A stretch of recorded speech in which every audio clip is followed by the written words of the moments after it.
Good morning, flutarians. Welcome back to another session of the Atomic Flutist. Have you ever heard the phrase, musicians are small muscle athletes? Well, I think of that phrase when I think about building and rebuilding good flute playing habits. We use muscles to control our embouchure, so why wouldn't we need to strengthen and condition them or make them more strong and supple or flexible like we would any other part of our body that we expect to perform some challenging series of actions, right? So if you haven't already read the book Atomic Habits, I highly recommend it.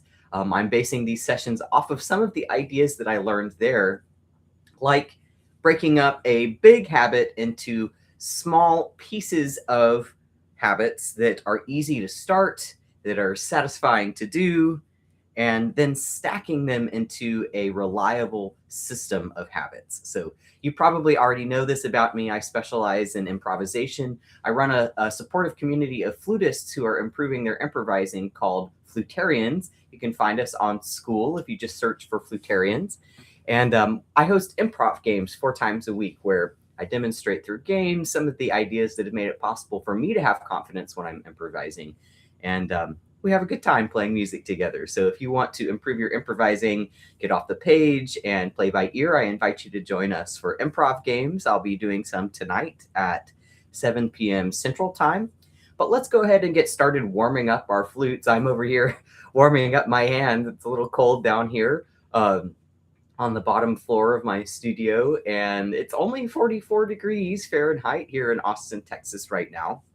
But let's get started with just a little bit of improvisation. This will mostly be flute warm-up and technique today, but let's start with a little improv, a 1-minute improv or a 2-breath improv in the key of D major with just these 3 notes: D, E, and F sharp. Now think about the elements of music other than just the notes. We have volume or dynamics, articulation, rhythm. You can improvise with all of those. I'm just defining the sandbox of the notes as D, E, and F sharp.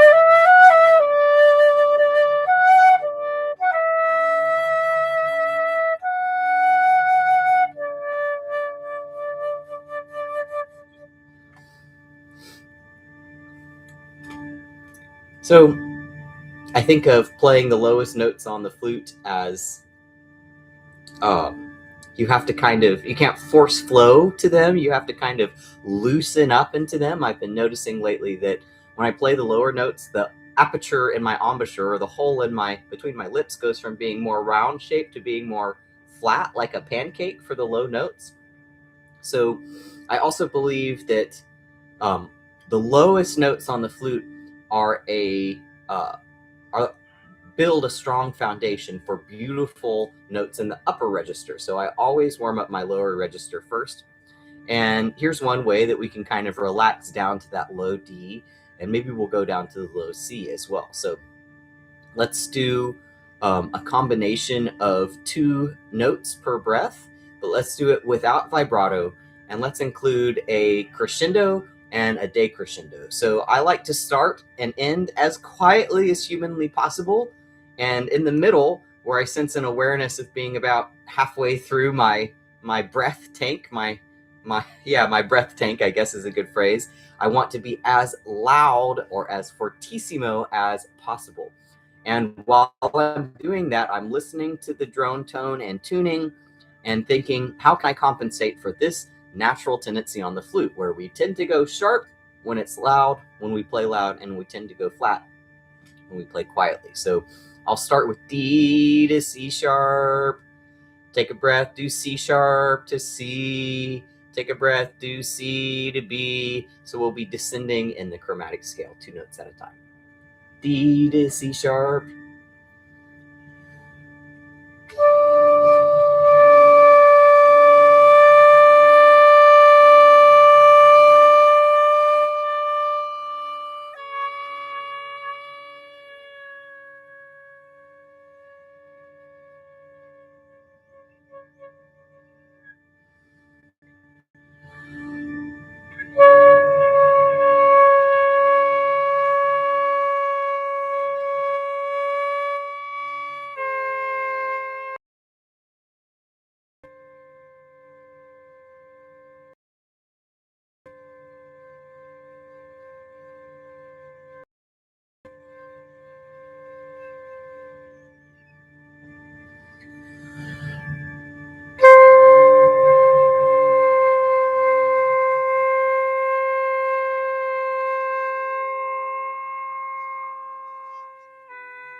Let's do B flat to A next. Now, if you notice that you're cracking up into the upper octave as we descend lower, I recommend when it cracks up to go back to the previous set of 2 notes and do that one again and see if you can relax into the next step.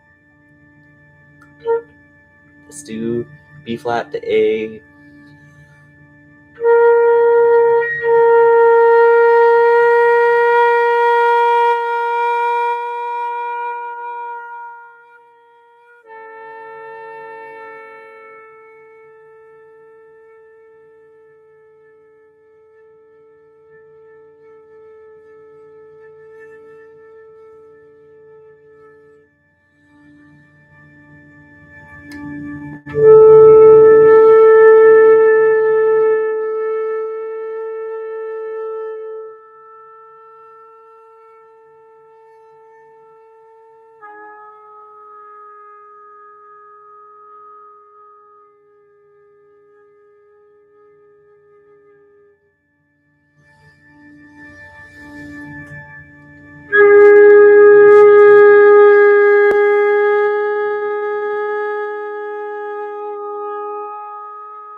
Let's do 2 more sets and go down to that low C.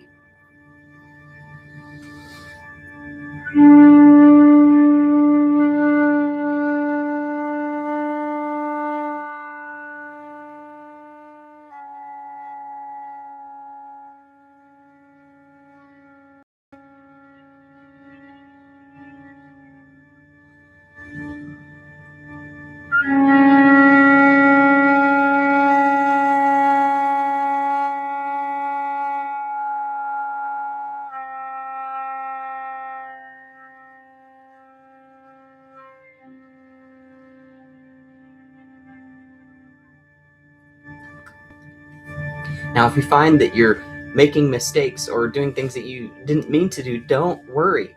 Part of the reason that we do this type of exercise is to discover what exactly is happening in the embouchure in the body to cause those little accidents to happen so that we can avoid them when we want to.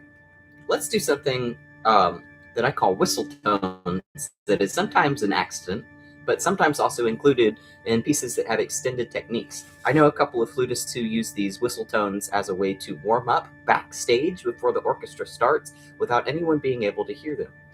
Here's an example.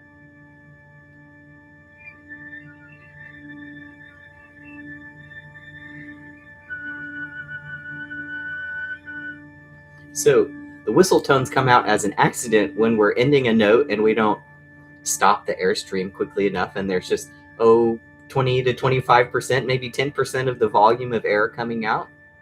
Or same thing when we're starting a note and the airstream doesn't start fast enough. So let's take just a minute or two to practice getting those whistle tones out.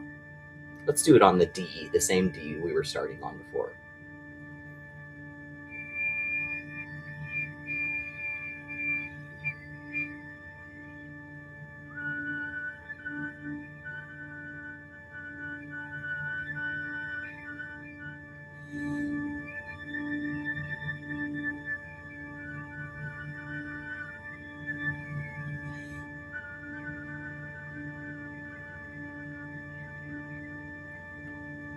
You may notice that those whistle tones follow the harmonic series. So sometimes we play harmonics where we have our fingers on the fingering for a low note on the flute, and then we play higher notes.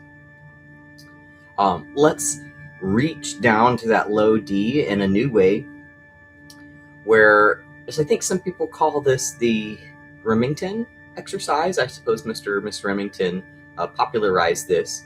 We'll start at the top of the scale and go down. We're going to do a 2-note series. It'll start on D to C sharp, then we'll make the interval bigger and bigger. So then it'll be D to C, then D to B, then D to B flat. We'll do that all the way down the octave. Now try and do this one again without vibrato, and see if you can start the note with a whoo instead of a two. I think it's easier to start the note with a two, but sometimes that's not practical. So we want to learn and practice where exactly does our embouchure need to be to create.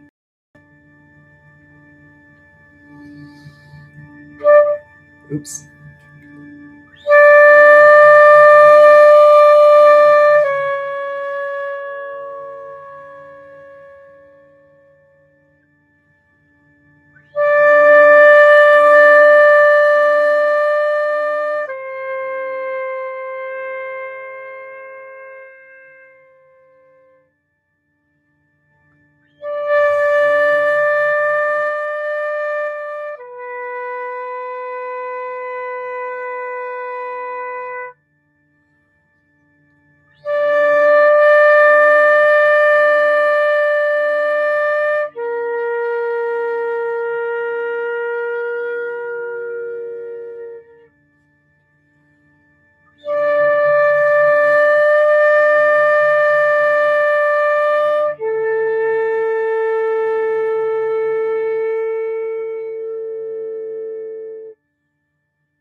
Now let's do the same thing, but starting each note with a 2, 2, 2. Now that we've refreshed our memory on where is the embouchure? Where is the embouchure placed for each of those notes?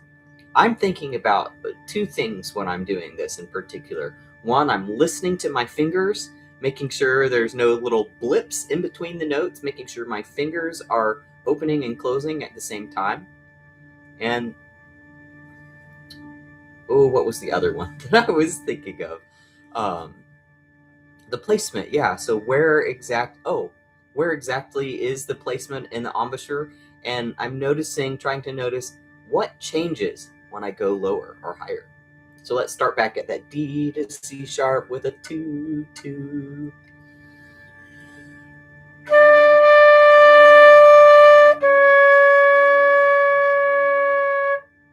When I finish my notes, I open my mouth so that it can resonate. Let's do D to C.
Now let's do a minute of vibrato practice.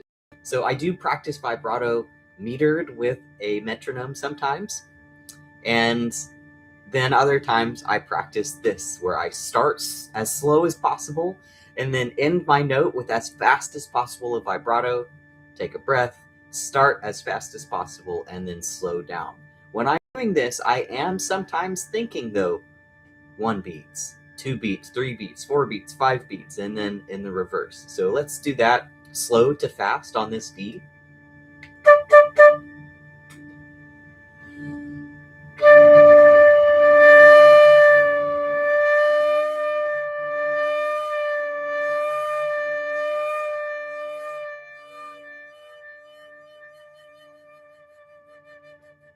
And fast to slow.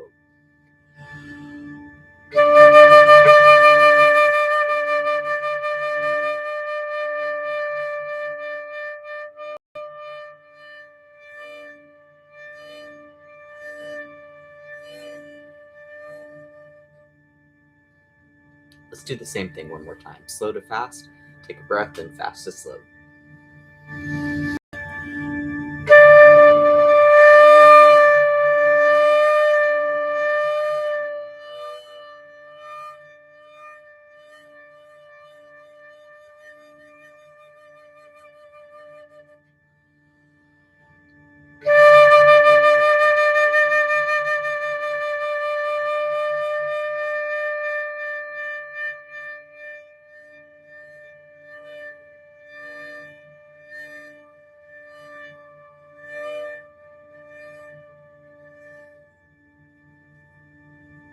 Now, I do recommend recording yourself doing this and listening back to it.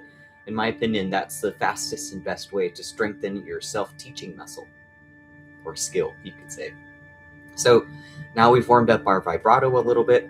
Let's play the D major scale, adding one note at a time, going up. So we'll start on this D, then we'll go to E, finish it with some nice vibrato, take a breath, and we'll do D, E, F sharp, finish it with some nice vibrato, take a breath, then we'll do D, E, F sharp, G, because in my opinion, we should practice starting and ending our scales on every note of the flute. Here we go, D to E.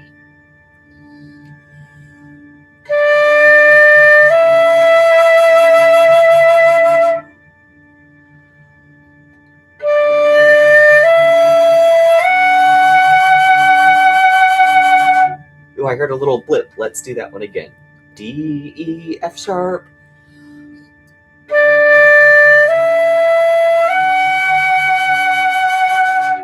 Now D, E, F sharp, G.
Now let's do the same type of thing, but we'll end on the D and we'll start subtracting notes from the bottom. So we just did the whole scale, D to D. So let's do E, D.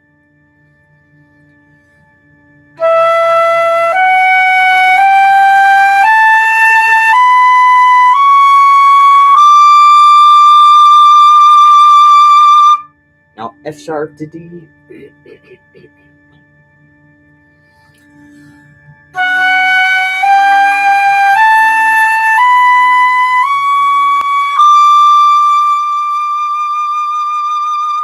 Now G to D.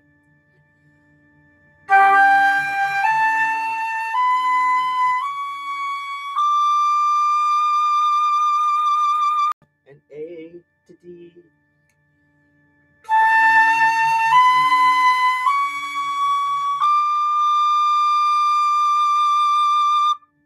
And B to D.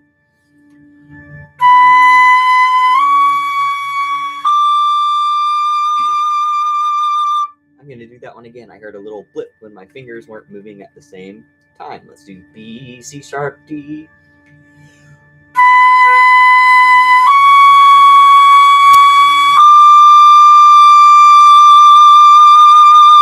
Now C sharp to D.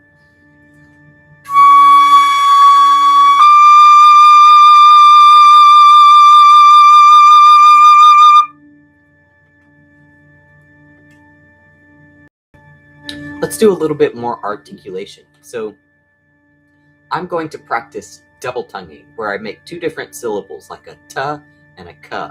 Or I think of it more like a t and a g. Some people do a d and a g. And it's like the tongue is in the front of the mouth, close to the teeth for the first one, and it's in contacting the kind of further back in the mouth for the it's like a rebound. So if you haven't practiced double tonguing before, you can just practice ta ta ta ta ta. So let's descend the scale from that high D down to the lower D. And let's do 8 articulations per note.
Now let's do the same thing going up.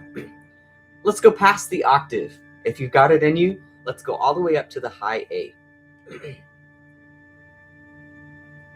Maybe a touch faster.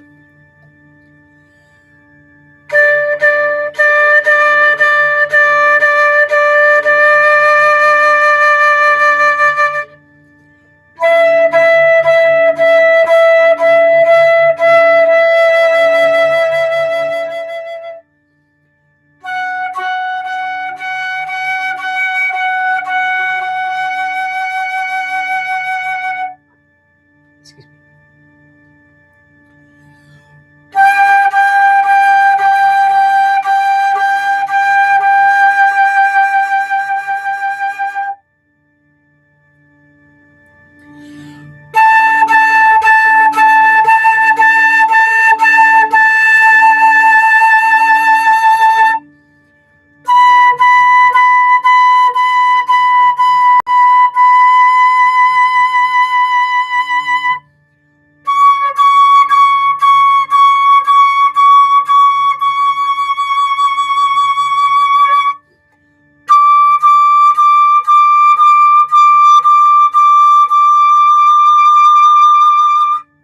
Now, as we go into these higher notes, I want you to think about articulating with your tongue and then getting it out of the way of the airstream. We just want it to help start the sound of the note and then not be an impediment to the air. So let's start again on that D, then we'll go all the way up to the high A.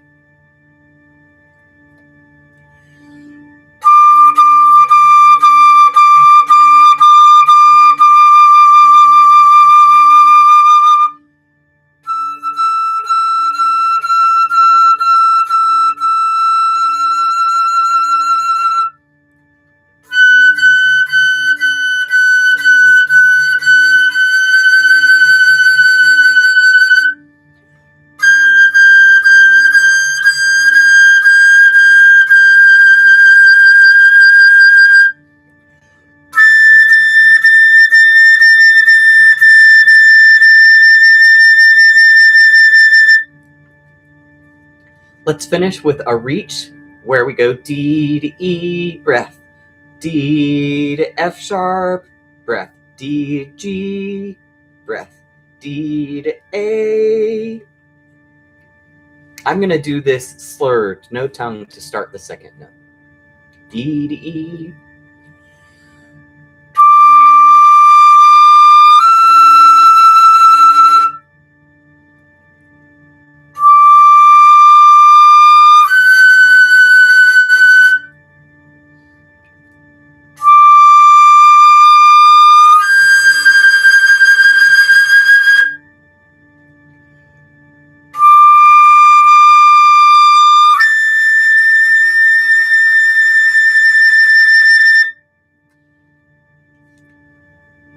All right, well, thank you for warming up with me. Thanks for joining another session of the Atomic Flutist. I hope you're feeling more warmed up than you were before, and I hope you're feeling inspired to incorporate some of these warm-up techniques into your own practice time.